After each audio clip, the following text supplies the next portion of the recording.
ही पापड चटणी एकदा ट्राय केली ना, तर रोज बनवायची इच्छा होणार. नमस्कार मंडळी, मी शिवानी तुमची फूडी फ्रेंड.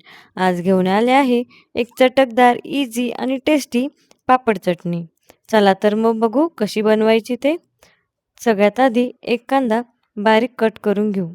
त्यानंतर फ्रेश कोथिंबीर पण कट करून रेडी ठेवू.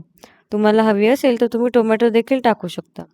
आता घेऊ उडदाचा पापड आणि मस्त क्रिस्पी भाजून घेऊ. आणि त्याचा चुरा करून एका भांड्यात घेऊ. तुम्हाला पाहिजे असेल तर तुम्ही पापड तळून देखील घेऊ शकता.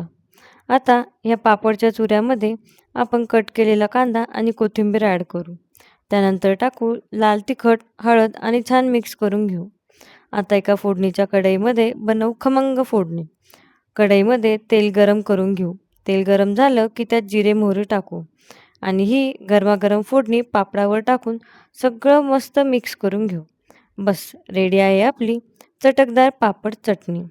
एकदम इझी आणि सुपर टेस्टी. तुम्ही देखील नक्की ट्राय करून बघा. व्हिडिओ आवडला असेल तर लाईक करा, कमेंट करा आणि चॅनलला सबस्क्राईब करायला विसरू नका. तर तुम्ही देखील मला कमेंटमध्ये सांगा की तुम्हाला कुठली चटणी जास्त आवडते. भेटूया नेक्स्ट व्हिडिओमध्ये. तोपर्यंत हॅपी कुकिंग.